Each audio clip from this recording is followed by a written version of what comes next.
রাধে রাধে বন্ধুরা, তোমরা সবাই কেমন আছো? আশা করছি সবাই খুব ভালো আছো। আমিও খুব ভালো আছি আমার গোবিন্দের কৃপায়।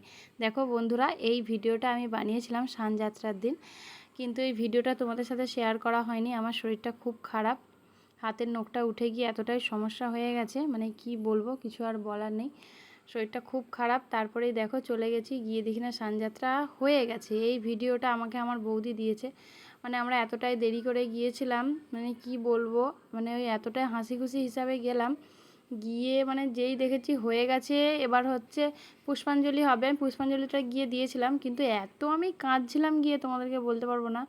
মানে আমাদের তো মানে 9:30 10টার দিক করে যেতে বলেছিল। দেখো যখন আমি যাই এইরকমভাবে জগন্নাথ প্রভুদেরকে নিয়ে চলে যাচ্ছে মন্দিরে। খুব মনটা খারাপ হয়ে গেছিলো, এখনও মনটা খারাপ।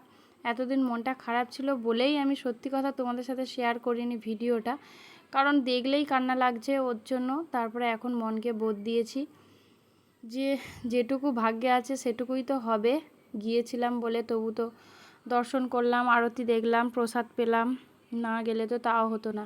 কি জানো তো বন্ধুরা, আমার নখটা উঠে গিয়েছে এমনভাবেই, ওর জন্য আমার মা, আমার বড়বাবু, আমার শাশুড়ি সবাই বারণ করছে, বলছে মন্দিরে যেতে হবে না। আর আমি তো শুধু কান্না করছি আর বলছি না আমি যাব, আমি যাব, আমি গেলে কি হবে, নখ তো উঠেছে, আর তো কিছু হয়নি, আমি যাব। বলছে না, এখন পুরো লাল হয়ে আছে, লোক মেরে দিলে সমস্যা হবে।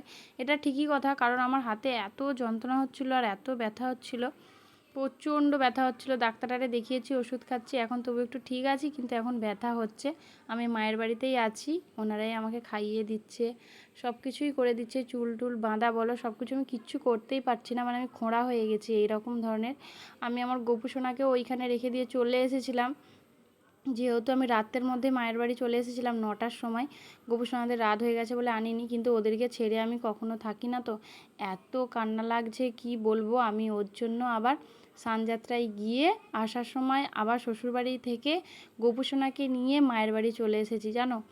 এই রকম ব্যাপার। আর কি হয়েছে জানো, যখন মন্দিরে যাই দেখি সানযাত্রা সব হয়ে গেছে। মানে 9:30 10টার দিক করে যেতে বলেছিল প্রভুরা, আমরা গিয়েছি 1টার সময়। তাহলে বলো এতক্ষণকে হবে না? আরও তাড়াতাড়ি চলে যেতাম, বৃষ্টি এসে গিয়েছিলো এরমভাবে, আর যাওয়া হলো না। তারপরে আমাদের পাড়া থেকে অনেক ছেলেরা যাবে বলছিল, এবার তারা বলছে দিদি যাব। আমরা বলছি তাহলে চ। এবার মন্দিরে যাবে বলছে, একটা বারণ করলেও খারাপ ব্যাপার। এবার ওদের জন্য দাঁড়াতে দাঁড়াতে আরও দেরি হয়েছে, আর বললে হবে আমার ভাগ্যে নেই। এই দেখো এরা খুব ছ্যাবলাম, এরা কী বলবো, ভাগ্যটাই খারাপ। ঠিক আছে, তবু যেটা পাচ্ছি সেটা নিয়ে সন্তুষ্ট থাকি নাকি। ভগবান যা করে ভালোর জন্য। পরের বাড়ি, আমার পরের বাড়ি বেঁচে থাকবো তো। হ্যাঁ, তো বেঁচে রাখবে, বাঁচিয়ে রাখবে সব। আমি বলছি আর বেঁচে থাকবো তো পরের বছর সানযাত্রা দেখার জন্য। তারপরে দেখো বলছিলাম না আমি খেতেও পারছিলাম না, এই দেখো আমার সোনটা আমাকে খাইয়ে দিচ্ছে, ওইখানেও খাইয়ে দিচ্ছিল। আমার যেহেতু ডান হাতেই হয়েছে আমি খেতেও পাচ্ছি না, ওর জন্য ওই খাইয়ে দিচ্ছিল। এই দেখো, আর আসছিলাম, এটা আসার সময় ভিডিওটা করেছিলাম, মনটা একদমই খারাপ, কি বলবো। তারপরে দেখো আমি শ্বশুরবাড়ি চলে গিয়েছিলাম ওইখান থেকেই। তারপর আমার গোপু সোনাদের নিয়ে চলে আসছি দুপুরবেলা বলে, আর জামাটা পরাইনি, আর যেহেতু প্রচুর গরম আবার মায়ের বাড়ি এসে খুলতে হবে। তারপর আমরা একটু আমার শ্বশুরবাড়ি থেকে বাপের বাড়ি একটুখানি ভেতর দিক দিয়ে গেলে, আর ভেতর দিক দিয়েই আমরা এসেছি আর গিয়েছিলাম। ওর জন্য দেখো এইভাবেই নিয়ে চলে আসছি। মনটাও খারাপ, শরীরটাও ভালো না, হাতে এত ব্যথা, জোর করে আমি গিয়েছি আর আমি স্নান করাতে পারলাম না। ভাগ্যে নেই বললে হবে, যা হয় ভালোর জন্য, কিছু ভালো ভেবেছে তাই হয়তো আমি স্নান করাতে পারিনি, পরের বাড়ি করাবো। দেখো আমার বাড়িতে আমার গোপু সোনাদেরও আমি স্নান করাতে পারিনি, আমার দিদিভাই স্নানটা করিয়ে দিচ্ছে। এই ভিডিওটা এই পর্যন্ত, কেমন লাগলো জানাও।